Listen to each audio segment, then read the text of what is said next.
Hello, people. Welcome back to another anime review by your good friend Chad Marco, the Big Anarchy. Make sure you guys attack that like button and let's get right to it. So, today I will be reviewing Jujutsu Kaisen. So, this is an anime that I kind of saw it out of the corner of my eye here and there. You know, you see a couple characters online, but I didn't know exactly what it was. But I didn't really take an interest in it until I think I was watching a fighting game tournament, and it was Justin Wong and I think Yipes. And then a Jujutsu Kaisen season 2 trailer came on, and Justin Wong was telling Yipes like, "Hey, that's that shit right there. yo, that's a good ass anime." And that was the first time I really heard somebody like recommend Jujutsu Kaisen, and that's what piqued my interest when I heard that little conversation between Justin Wong and Yipes. But I still didn't watch it. And then there was somebody else that I know that's into anime, and they recommended it as well. And so I decided to go ahead and check it out, and I was pleasantly surprised. But before I get into that, let's start with the details. So, Jujutsu Kaisen came out in about 2018. Of course, it was serialized in the Shonen Jump magazine in Japan. It's actually translated Sorcery Battle, and it was created by a mangaka named Gigi Akutami. I might be mispronouncing that. It's either Gigi or Gegi. We'll call him Akutami. I think I got that part right. But I looked at his Wikipedia page, and the interesting thing is this is his first big manga that he created. He had a couple one shots, but this is his first like long series. So it's kind of cool that his first big series is, you know, as popular as Jujutsu Kaisen is. So that's pretty cool. But it's also a supernatural adventure manga or anime as well. So with the basic details laid out for you, let's go to the plot.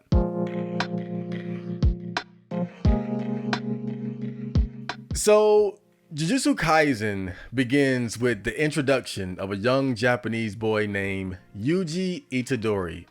For the most part, he's a normal, well-meaning high school kid, but he also happens to be extremely physically gifted, a talent that is honestly wasted for the most part because he's not really interested in sports and prefers to spend his time in the small occult club at his school. While visiting his ailing grandfather, he is left with a parting message: to use his strength to help others and to die a good death, surrounded by loved ones. This would go on to have a profound impact on him and his motivations moving forward. While settling his deceased grandfather's affairs, he runs into Fushiguro Megumi, a member of Jujutsu Tech.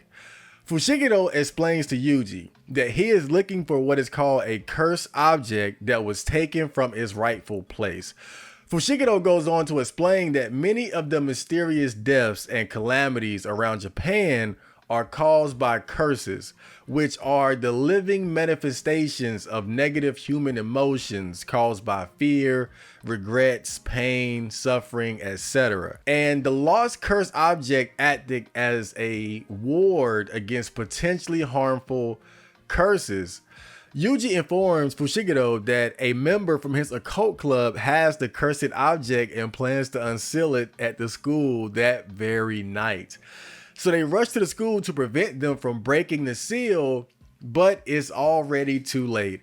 A curse has already been drawn towards them and begins hunting them down throughout the school.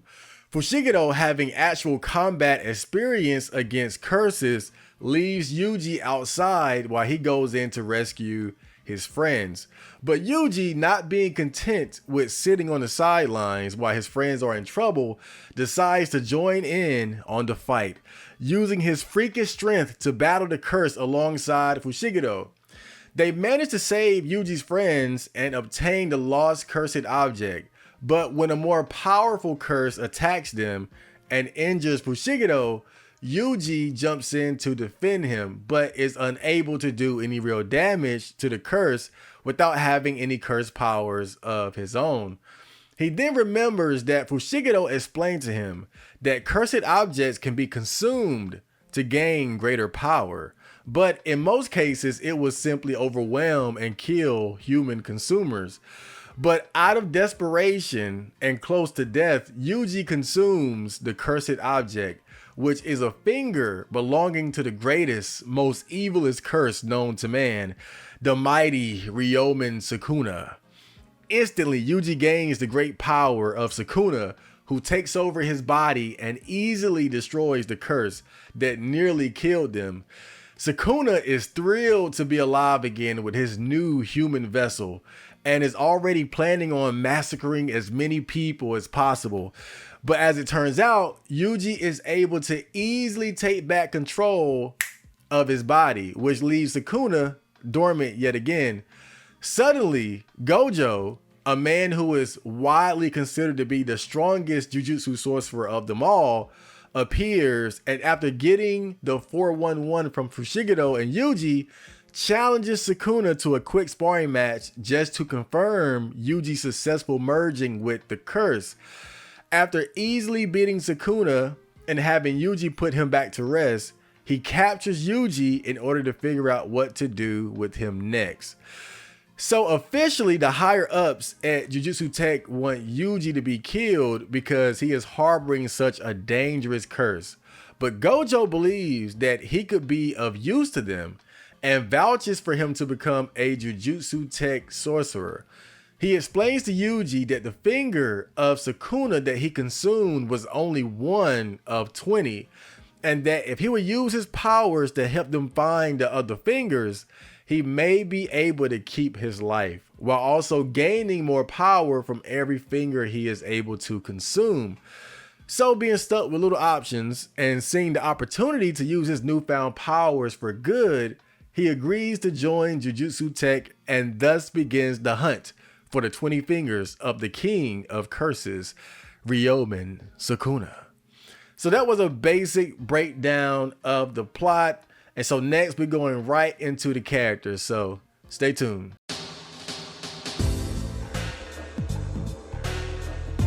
So now we have the characters.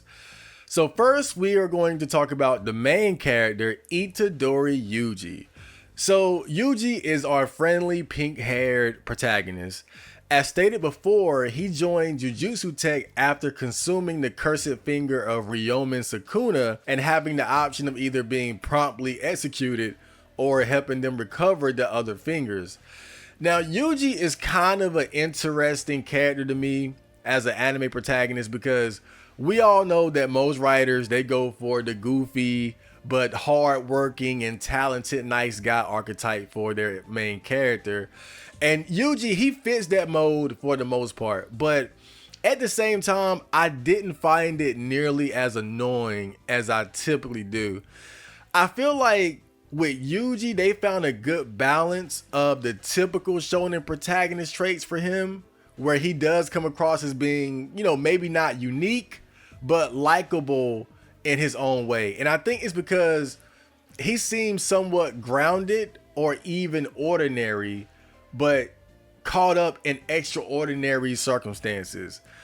And the goofiness that you find with most shonen protagonists feels a little dialed back with him, just a little bit, even though it's still there. And there are a few times throughout the anime where you see him have emotional breakdowns, which is another trait that kind of makes him a bit more relatable and seem more realistic, because still, even to this day, a lot of anime protagonists, they tend to have like just minds of steel. They might have like one breakdown, but Yuji gets kind of emotional several times throughout the anime, and it just makes him more realistic, especially considering what he's going through. Now, being the protagonist, he's going to be a bit more naturally talented than most. And with him, his talent was always that he had beast-like strength and toughness, which allows him to go toe-to-toe with curses even before he gets his powers. But on top of that, the simple fact that he was able to consume one of the fingers of Sukuna without dying or being completely taken over by him shows that there might be something special about Yuji's bloodline or something. I literally don't know at this point. I'm just putting two and two together. Not to mention the fact that he and Sukuna have a resemblance as well. So Yuji is able to allow Sukuna to take over his body after consuming his finger and merging with his spirit, which makes him 100 times stronger in an instant. The problem is Sukuna is evil, so he can't be trusted to use his powers for Yuji's intended purposes. Because of this, Yuji still has to learn how to fight on his own with his own strength, which for the most part boils down to him utilizing a somewhat simple brawling type fighting style combined with the refined usage of cursed energy to sharpen his attacks. I'm sure he's going to evolve more as the anime goes along, but as of the first season, his techniques aren't very amazing other than his Black Flash, which is really just a punch that perfectly makes use of his cursed energy with, timing and precision. But to sum things up, I really do like Yuji. And I think part of what makes him work for me thus far is that they don't give him too much shine early on. They spend plenty of time building up the side characters and letting them fight so that when you do get to see Yuji unleashed, you're excited to see what he can do and how he approaches the situation. You're excited to see his growth. And by the end of the first season, you get the sense that he's still evolving as a character, which is, of course, a good thing. But yeah, I like Yuji. Next, we have Ryomen Sukuna, the king of curses. So Sukuna was at one time a human who existed over 1,000 years ago. I assume at the time he was a Jujutsu sorcerer, but an evil one who caused a lot of death and destruction. The strongest Jujutsu sorcerers banded together to defeat him, but were ultimately unable to. And even after his death, he continued to bring calamity as his curse persisted through the ages. Now, given the fact that his fingers are some of the most dangerous cursed objects in existence, I have no idea why one was left out in a shrine near a school, but I digress. On the surface, Sukuna seems to be the embodiment of evil. The second he awakens after Yuji eats his finger, damn, pause. He immediately wants to go out into the world and fuck shit up, but can't because Yuji's control over his own body. As the story goes on, though, you begin to see the more calculating, planning side of Sukuna as he starts to weigh his options and figure out how he can take control of the situation. At one point, after meeting Fushiguro, he takes an interest in him and toys around with him instead of killing him instantly. Now, I don't know exactly what this is going to lead to, but it shows that Sukuna isn't just this wild curse that's solely out for destruction for the sake of it, and is capable of forward thinking and scheming and having more nuanced goals. Now, I have to talk about a specific moment that was just peak in terms of the unique dynamic between Yuji and Sukuna, because you basically have the main protagonist and antagonist occupying the same body. So Yuji was fighting one of the big guys, the big bad guys, and he wanted Sukuna to help him heal one of his friends that got turned into this creature that was slowly dying. And Sukuna outright refused. And then Sukuna and the bad guy, Mahito, just started laughing at this dude and how pathetic he was in that moment. And I love that scene because it perfectly illustrates that even though Yuji may benefit from Sukuna's power at times, Sukuna is still his enemy and relishes in his despair and frustrations. And so that's Sukuna in a nutshell. Overall, he's a cool antagonist. I think he became a lot better as the anime went on, and you began to see that he was more than just a reckless killer and was actually a thinker and a schemer as well. So next we have Gojo Satoru. So Gojo is widely considered to be the strongest Jujutsu sorcerer of the current age. He's a bad motherfucker and he knows it. He is supremely confident in his skills, and one of my favorite moments that shows this is when Yuji asks him if he could beat Sukuna at full power, and he calmly states, "Yeah, I win." Now, his backstory is that, when he was born, he was actually born with the destiny of having this immense, almost godlike power, and it completely changed the balance of power throughout Japan when he was born, and kind of like everybody in the know knew who he was and what he was capable of. And so he ended up becoming a student at Jujutsu Tech, much like what Yuji is now. And at the time, he was very close to the point of being acknowledged as the strongest, but his best friend Geto was probably in the same league as him at that point because he hadn't completely come into his own yet. But basically, when they show his backstory in the second season, you get to see the mission that him and Geto goes on that allows or pushes Gojo to the point of, becoming the damn near unbeatable, invincible Jujutsu sorcerer that he is today. But as time goes on, he becomes more of a teacher, mentor figure, as well as top dog at Jujutsu Tech. And he's taken an interest in Yuji and Fushiguro and has taken them under his wing in order to maximize their potential. With him taking a serious interest in Yuji, demonstrated by him suggesting that instead of him being executed, they use his power for their own aims. Now, despite his immense strength and reputation, Gojo is really a fun-loving, somewhat goofy type of guy that likes to joke and doesn't seem all that serious most of the time until it's time to fight. And even then, because he's so strong, he can be a bit of an asshat. He actually kind of reminds me of Kakashi from Naruto.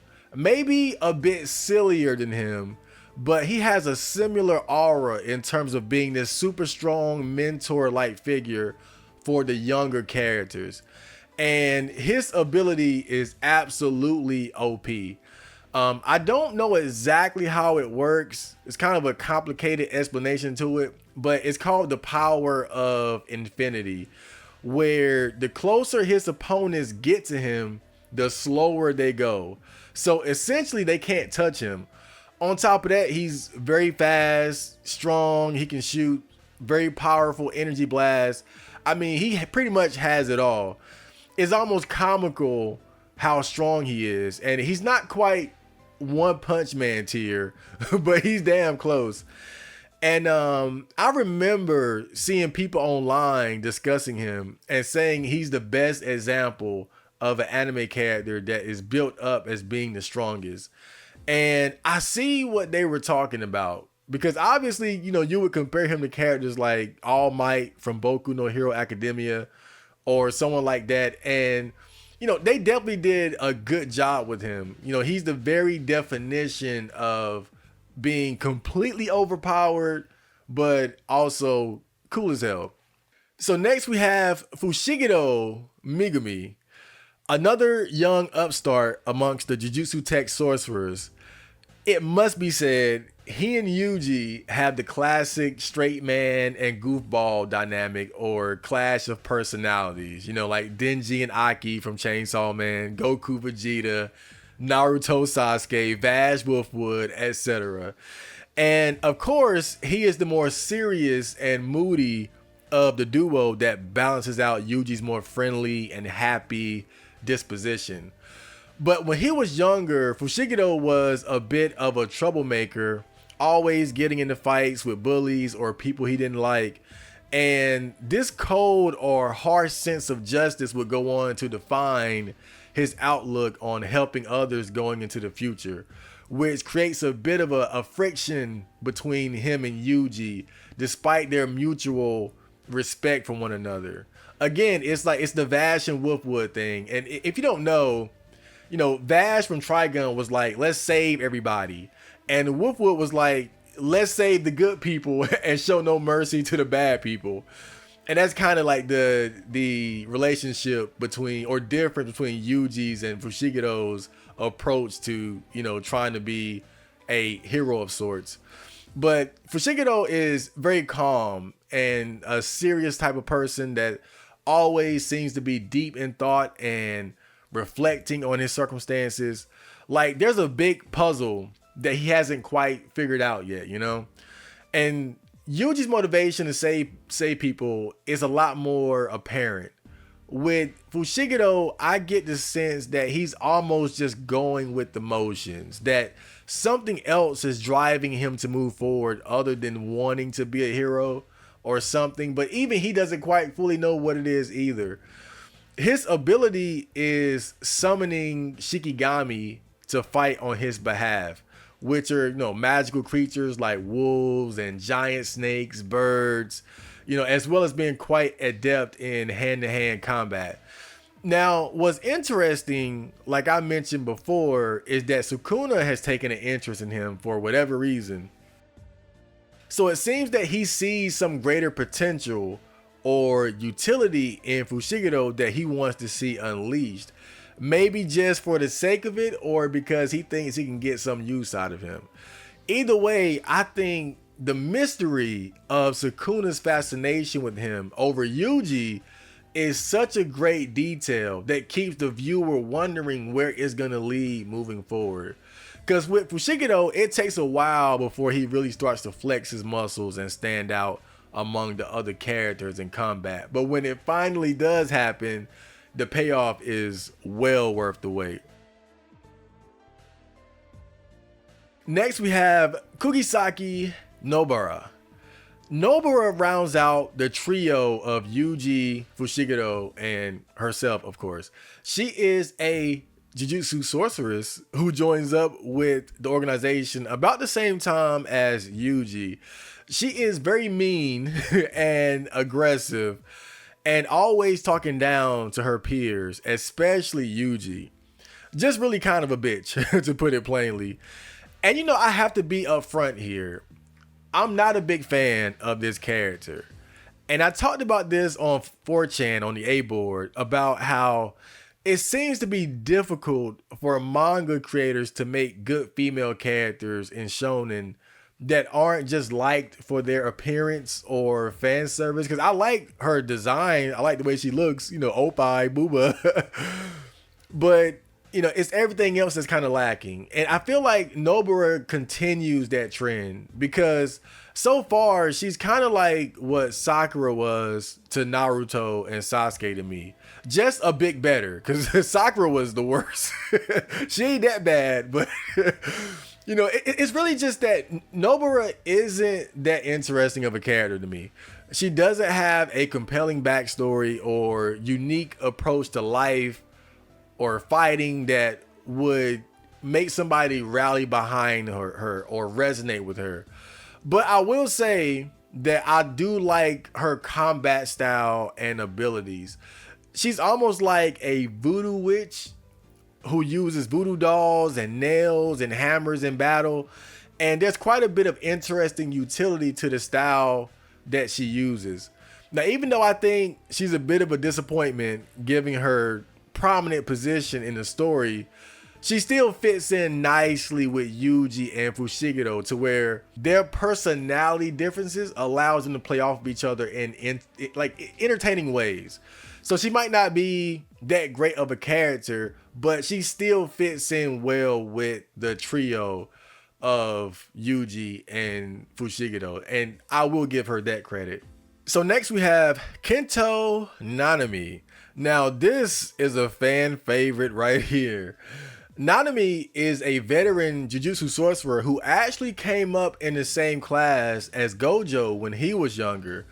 But after a few tragic events, Nanami became disillusioned with the risk and lifestyle of being a Jujutsu sorcerer and decided to get a regular job.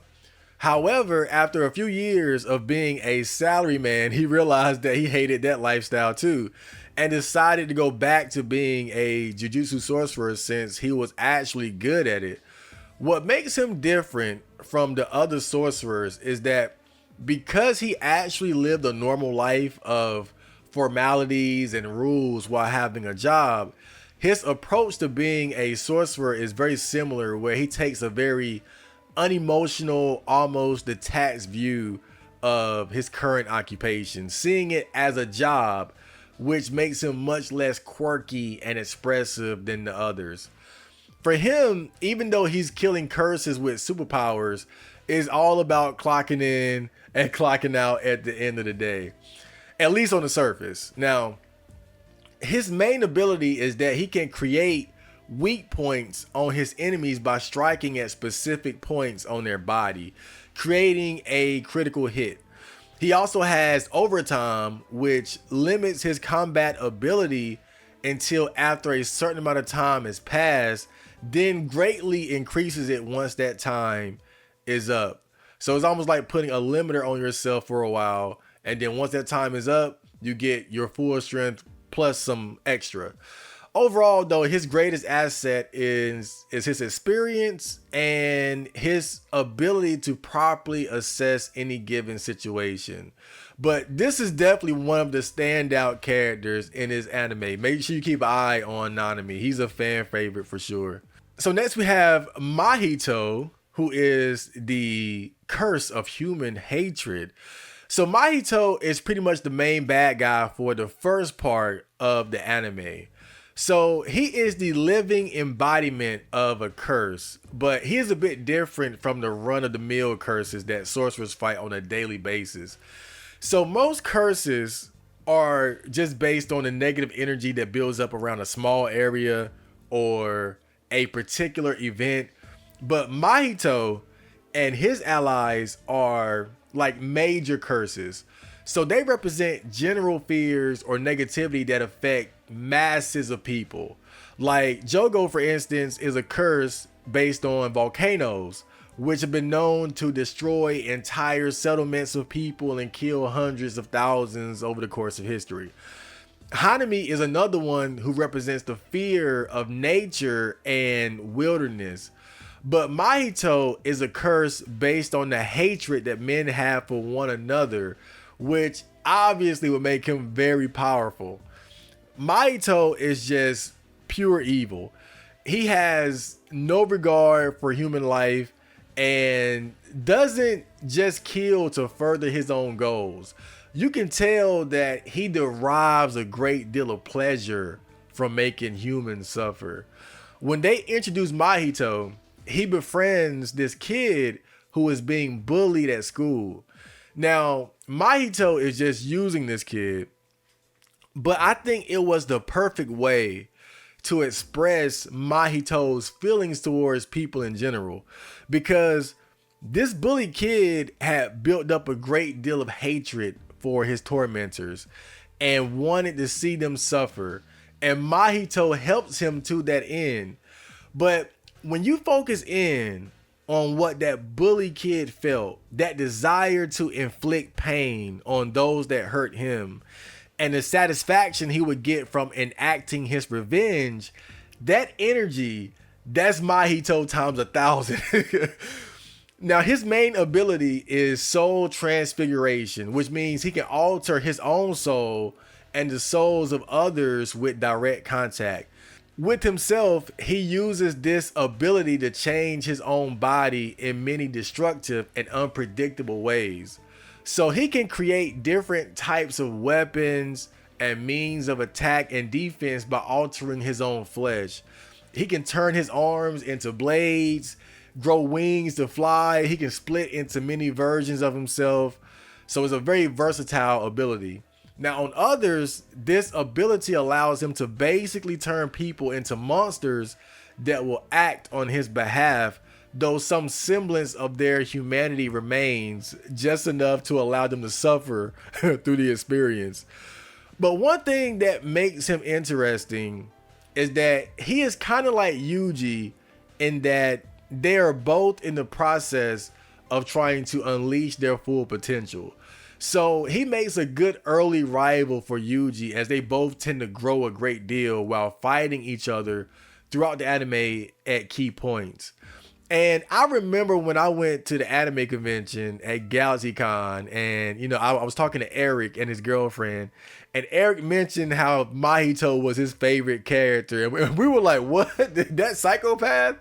But after watching the first season and the second season and putting everything together, I realized why he liked Mahito so much, because Mahito really is a well-written evil character. Like he, of course, he's again the embodiment of evil, but there's a logic to it. It's not just evil for the sake of it. You can really look at him as being the other side of the coin, with Yuji being the face and Mahito being the tail of that coin. They're like, they kind of mirror each other in a way. And Mahito does a good job of kind of explaining why that's the case during the second season. But he really is a good character. And so we have a few honorable mentions that I'll throw out real quick. So first we have Todo Aoi. And he is a student from another Jujutsu Tech school, I think the Tokyo school. And he's a character that is very strong, and he ends up taking a liking to Yuji because they both have the same taste in girls, but also because, of course, Yuji's fighting style is kind of similar to his, where they're just really just tough brawlers. And Todo, in a way, takes him under his wing in order to show him how to get the most out of, his abilities and his fighting style. And Todo's ability is actually very interesting. When he claps his hands, he can switch places with the people around him or even different objects. And so it allows him to really confuse his enemies when he's fighting them, especially if he's fighting with the ally at the same time. But he's also a very good character.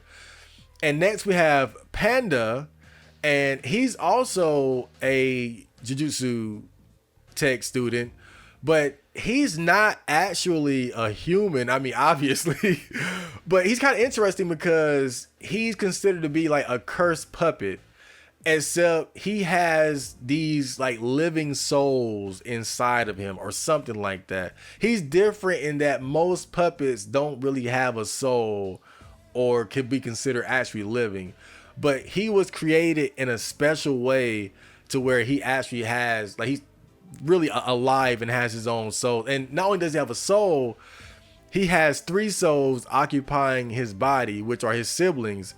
And it's Panda himself, which means balance between power and cursed energy, and Gorilla, which is considered to be his big brother, which is all power, and his sister, which is kind of a mystery at this point in the story, but he's also another cool character.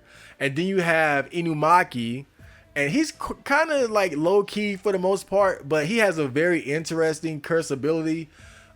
He has cursed speech, so he can basically speak certain words or phrases and it'll actually happen. So if he tells his opponent to stop, they'll stop.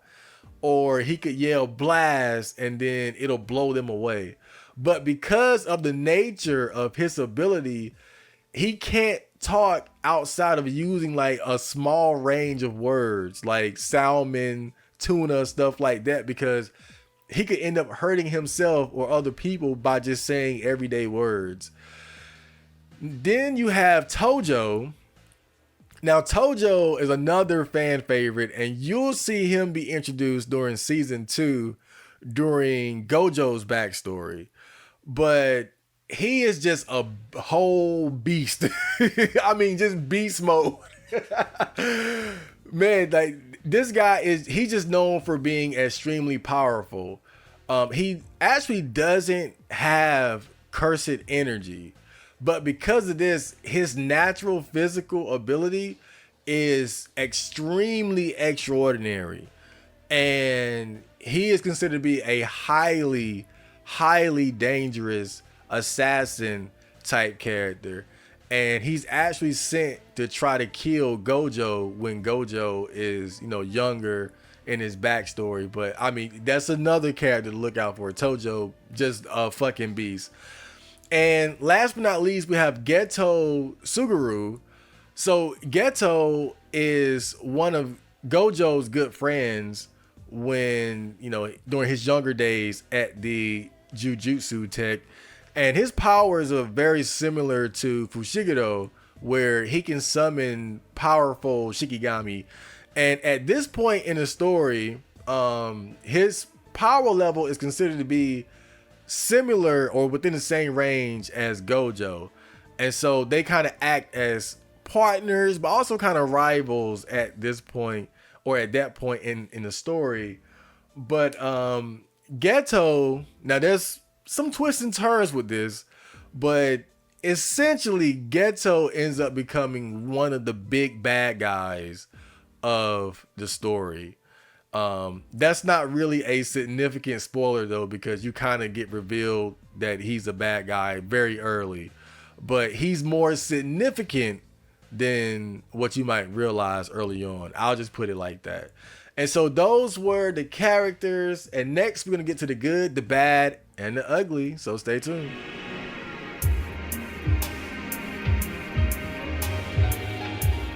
Okay, so first we are going to talk about the good. So one of the first things that I have to talk about is that this anime has top tier battles and a very detailed battle system to boot.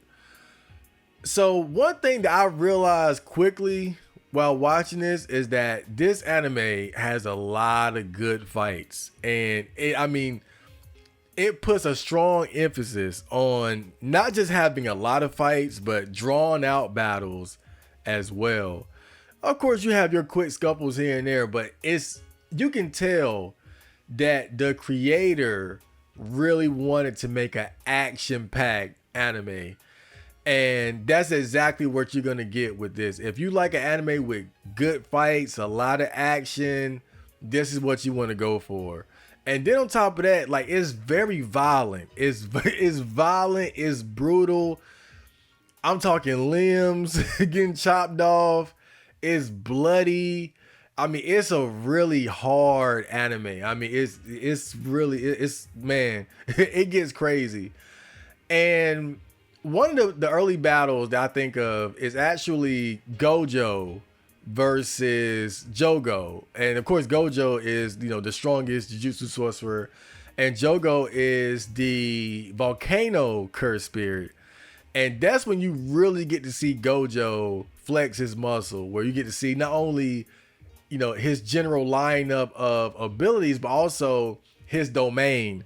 And see, this kind of goes into what I said earlier about the battle system.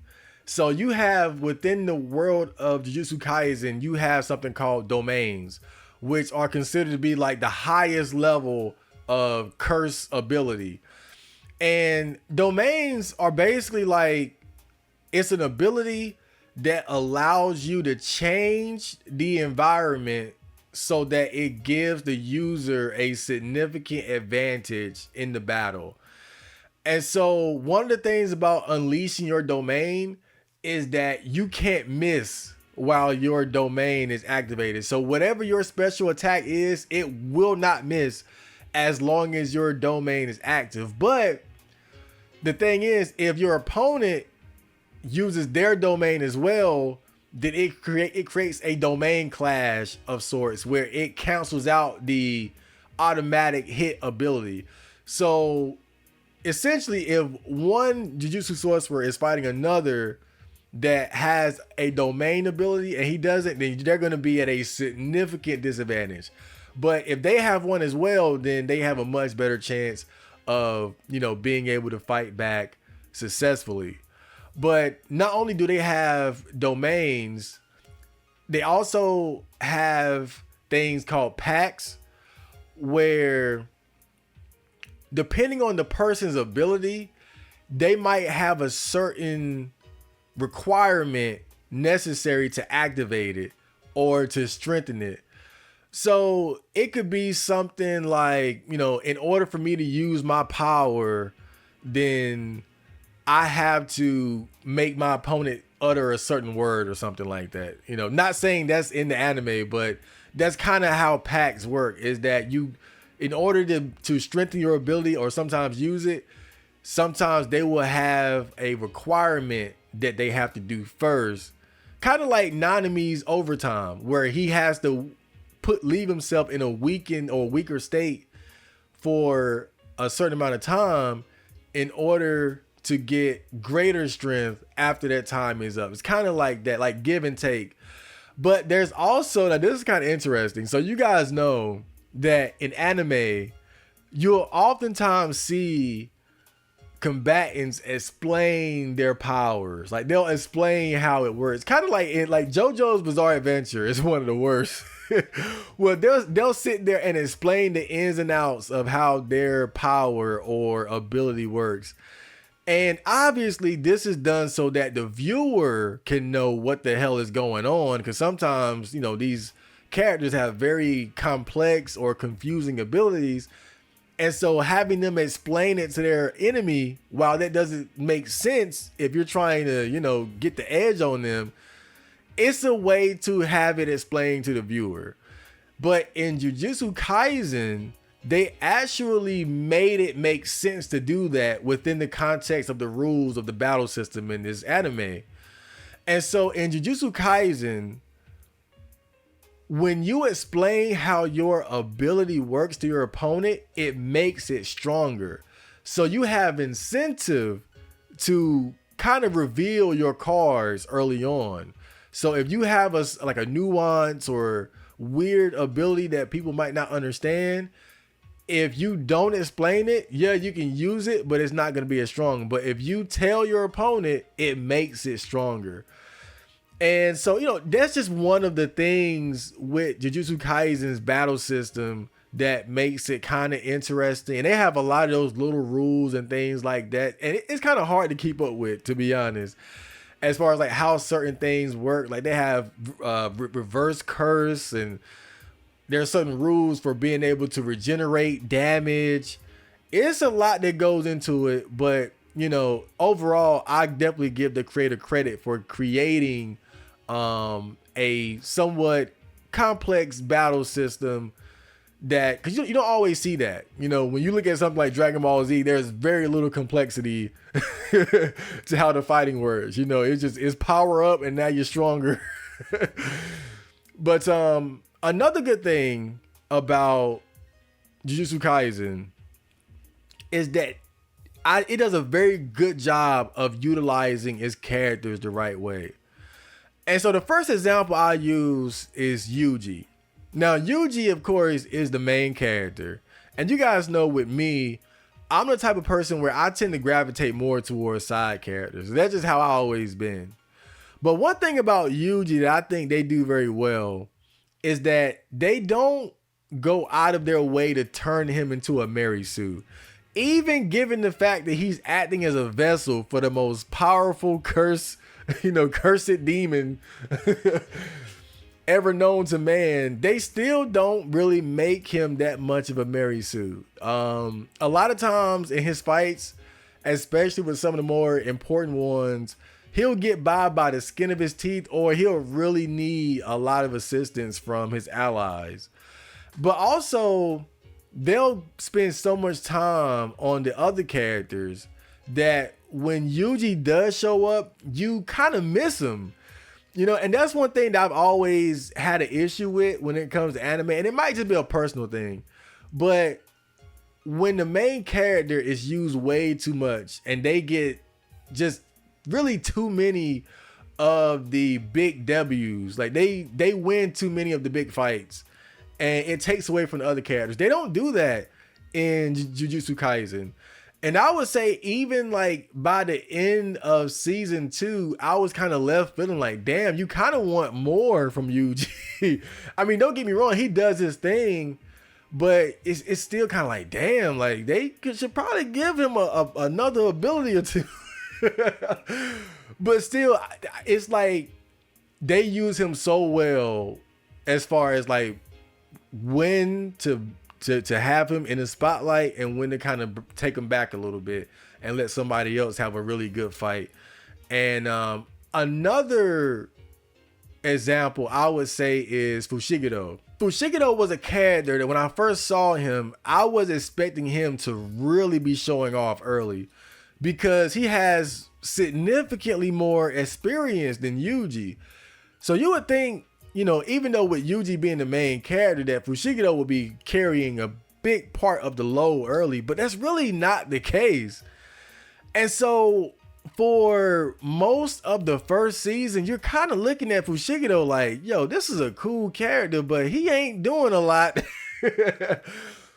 But then right towards the end of the first season, Fushiguro ends up in a pretty big fight of his own. And you kind of see a flashback where Gojo is kind of explaining Fushiguro's weakness and how he kind of limits himself. And then from there, Fushiguro kind of unleashes. But the point is that feeling of, man, when is Fushiguro gonna do something like amazing? Because you're kind of expecting it. And when it happens, it's like, yeah! It's just, again, it's the perfect timing of, you know, like not just blowing your load from the beginning with these characters, but kind of holding back a bit and then using them at the right time. And I would say Gojo is even another example of that, because you would think with a character that is so blatantly OP as Gojo, that it would kind of mess up the sense of urgency in the anime. Because it's like, you know, having Gojo around is like having One Punch Man around, right? It's just like, well, when he show up, everything's going to be all right. But in reality, you know, Gojo has his own obligations.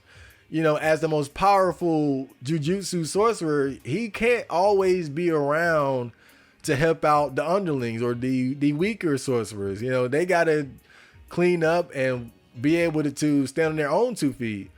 So like I said, even with him being around, it doesn't mess up, you know, or get in the way of other characters having to stand up and fight their own battles. But, you know, in season 2, they do kind of put a nip in that butt as well.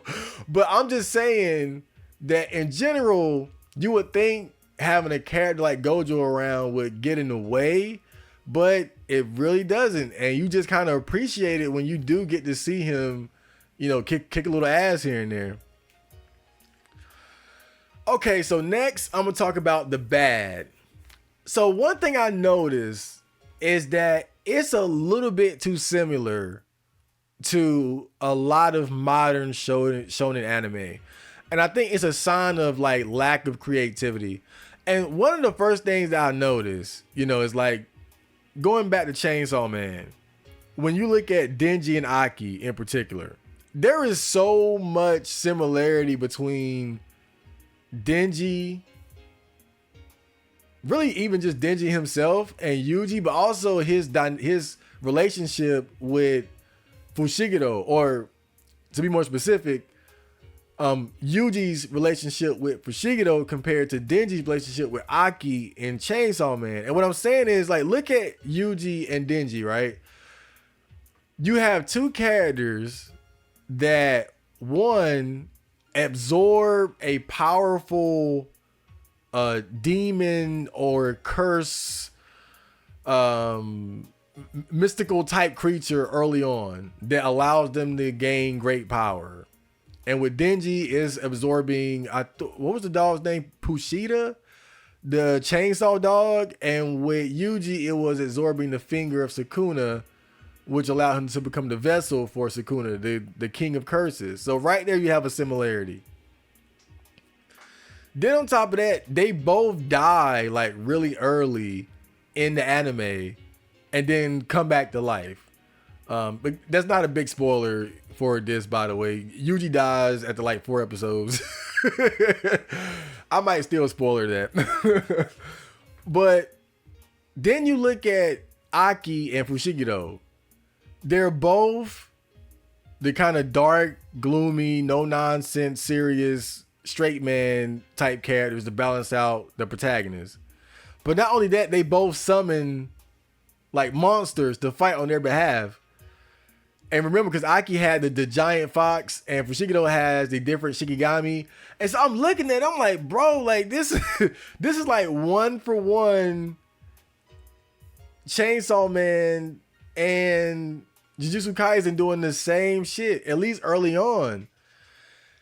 And, you know, there are other examples of, like, again, just these similarities as far as, like, you know, certain plot points and characters and things like that. But that was one of the things that I noticed that I was kind of disappointed about with this anime, is that, you know, I just felt like there was a certain lack of creativity with certain choices with the characters and the story. Even though I like it overall, I couldn't help but see, you know, those similarities. It was like, damn, like, are they just copying the formula?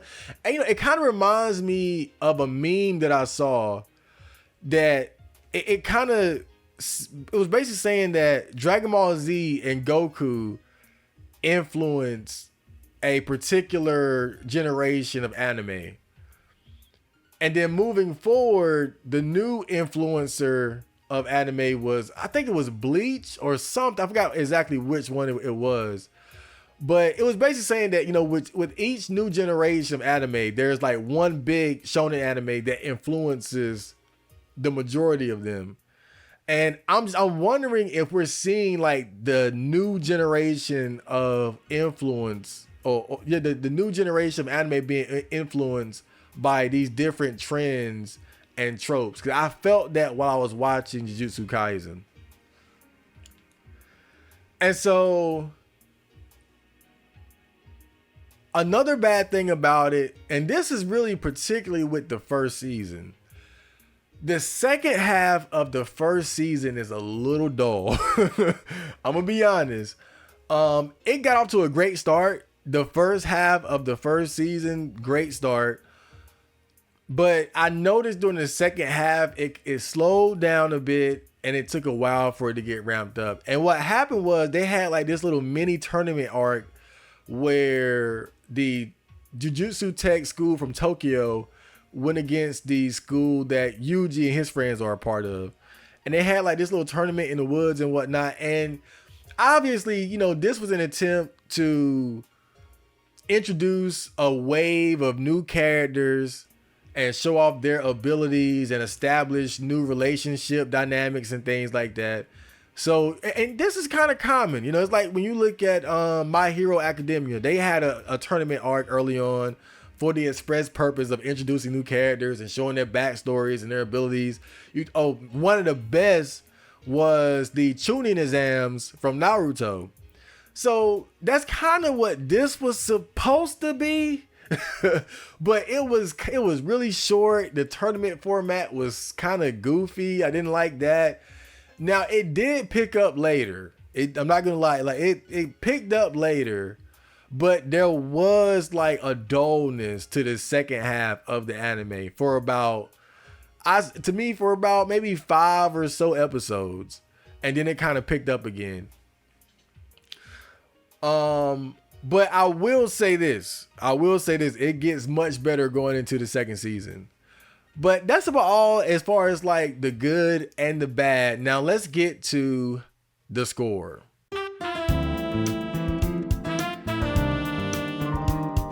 So now we have the score. So the action, I have to give it a 4 out of 5. Oh my God. I'm telling you, man, if you love great anime fights, if you like violence, blood, brutality, a good ebb and flow back and forth battles where You're not quite sure who's going to come out on top. There's good matchups, evenly powered enemies, and you have just a great assortment of different characters on the good guy side, on the bad guy side, and so many different unique abilities and powers. I mean, dude, it's this anime. This is what it does best. It's one of the best action anime that I've seen in recent times. No joke. The plot, I give it a 3 out of 5. Now, the first season, the plot was kind of mid. I'm not gonna lie, the plot was mid. Well, no, it was straight up mid, bro. And I think the first season really got by on its fights and its action, but the plot picks up in the second season in a big way. And the second season really starts with Gojo's backstory, and it's like from there it just starts picking up and up and up and doesn't stop. So I get a plot of 3 out of 5. It's not amazing, don't get me wrong, but it starts off mid and then starts to actually get good. The animation, I'll give it a 3.5 out of 5. It's definitely some good quality animation, not quality in a bad way. But one thing I will say is that with some of the fights, because there's so much action, some of the fights are very long. You can tell that they took shortcuts with the animation style in certain fights. It's hard to describe it, but it's like they almost use this like abstract type of animation style to kind of, I guess, cut corners. And you can tell where they do it at. And it's not that bad because it comes across as an artistic choice. But you can tell that they were just kind of cutting corners because they had these long fights that they had to animate.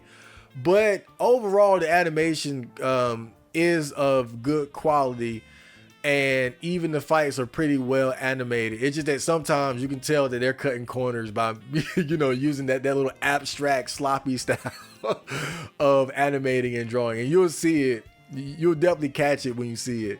Now, the music, I give it a 4 out of 5.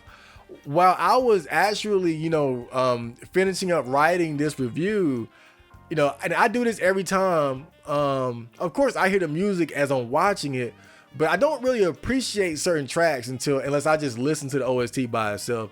So while I'm writing these reviews, I tend to listen to the OSTs while I'm writing it. And I'm listening to this soundtrack. I'm like, yo, this soundtrack is good. Especially the second season soundtrack. The first season soundtrack is good too. I love the OP, the first OP. But man, the soundtrack is actually good. Like, it's worth a listen. I give the music a 4 out of 5. The music gets the highest score out of every. That soundtrack is very good for anime. The comedy, I give it a 3 out of 5. They don't overdo it with the comedic bits. And really, to be honest, as the story goes on, there ain't a lot of time for laughing. Like, it gets darker and darker and more serious as it goes along. But one thing about the comedy in this anime and why I give it a good score, even though it begins to become more like thinly spread out as the story goes on, is just the comedic timing of it is so good. Like, when they do try to be funny, it's funny. Like, thinking back to Fire Force, I think that was the name of it, right? Fire Force. When they were trying to do comedy in that anime, it did not hit the mark for me a lot of times. But with this anime, whether it's early when there's more comedy or later when there's less, just the timing of it is good. It's good comedy in this anime. So I give it a 3 out of 5. Ichi, I give it a 1 out of 5. We all know this is not a very important metric, but I throw that in there just in case, we get something like Prison School review or something. But Ichi gets a 1 out of 5. Not a lot of sexy, boobas and oppa. You have some cute girls here and there, but they don't do a lot of fan servicey stuff in this anime, and it doesn't really need it. Overall, I give Jujutsu Kaisen an 8.5 out of 10. Now, the thing is, when I first started writing this review, and this is kind of funny, I said, I'm gonna just watch season 1 and then base my review on season 1. And when I finished season 1, my score was a 7.5. So like a B plus, more or less, right?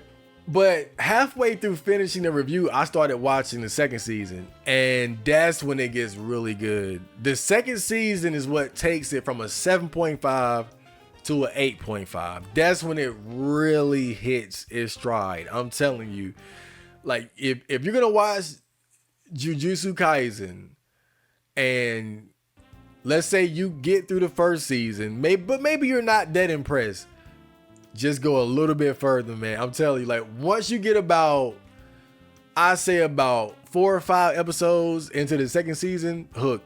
Because that's what happened to me. I finished the second season in one day. I remember I watched half of it, went to sleep, woke up, went to work, came home, watched the other half. Just like, I mean, in one damn day. And now I'm reading the manga. Because the anime hasn't caught up with where the manga is at now.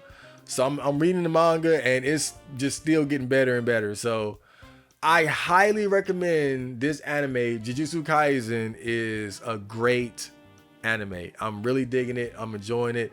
I'm enjoying the manga right now. The anime is good. Hopefully we get a 3rd season. I would love to see the parts that I'm reading now in the manga animated. I mean, it gets crazy. But yeah, Jujutsu Kaisen, man, has been a breath of fresh air for me as an anime veteran. Not to rant on for too long, but you know, when I really got into watching anime, it got to a point where I started just giving random anime a chance. And sometimes I just have to force myself to finish watching it.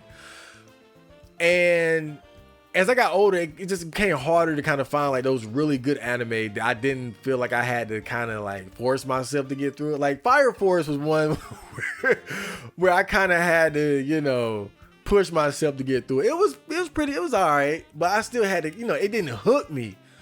Jujutsu Kaisen is one of those anime like that reminds me why I love anime, because this was one that it hooked me, and I'm shunning my responsibilities so that I can finish watching this second season. You know, it's that kind of good. But I hope you guys enjoyed that anime review. I'm gonna finish reading the Jujutsu Kaisen manga. I might do a follow-up video just talking about different events in the manga. I'll think about it, but I haven't really chosen what anime I'm gonna watch next, so it's gonna be a bit of a mystery, the next one. But I hope you guys enjoyed that, and I will see you on the next anime review. So Johnny.